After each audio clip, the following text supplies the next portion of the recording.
Tired of dropping your phone or struggling to prop it up? Meet the PopSockets phone grip with expanding kickstand in black, your new must-have accessory.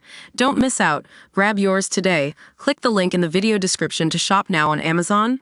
Hey everyone, welcome back to Krina. Today we're talking about a fascinating shift in Asia's carbon pricing landscape.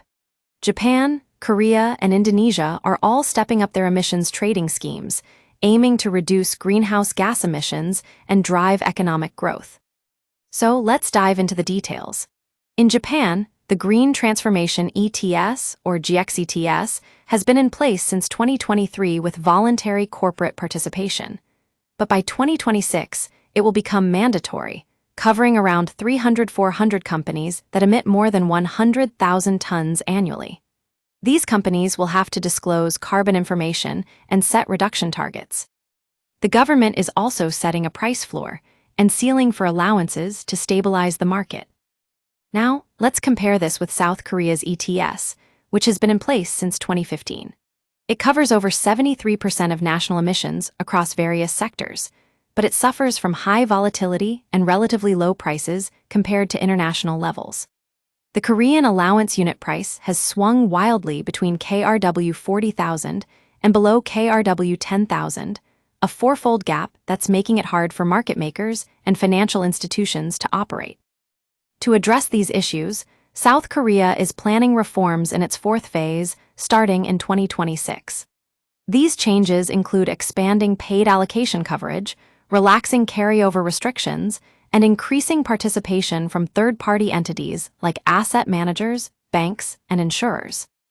ECOI projects that under Korea's carbon neutrality pathway, allowance prices could reach KRW 85,000 by 2030, and as high as KRW 136,000 by 2040. Meanwhile, in Indonesia, the ETS rollout is divided into 3 phases.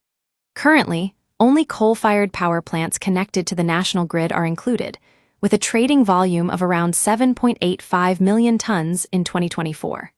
The government plans to expand coverage to gas-fired power plants this year, and by the third phase, all fossil fuel power plants will participate.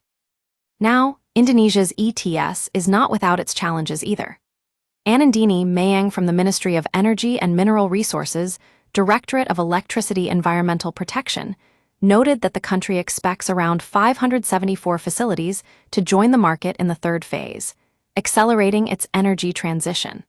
But despite these efforts, Indonesia still faces liquidity issues and supply-demand imbalances that are impacting the effectiveness of its ETS. As we look at these developments, it's clear that Asia is stepping up its game when it comes to carbon pricing. From Japan and Korea to Indonesia, these countries are learning from each other's successes and failures. And as Krina, we're excited to see how these reforms will shape the region's transition to a low-carbon economy. So, what does this mean for us? Well, it means that Asia is on track to become one of the world leaders in carbon pricing. It also means that businesses and governments will have to work together to create a more sustainable future. And finally, it means that we'll all be watching with bated breath as these reforms unfold and their impact becomes clear. Thanks for tuning in to Krina's take on this story. Don't forget to like, comment, and subscribe for more climate news and analysis.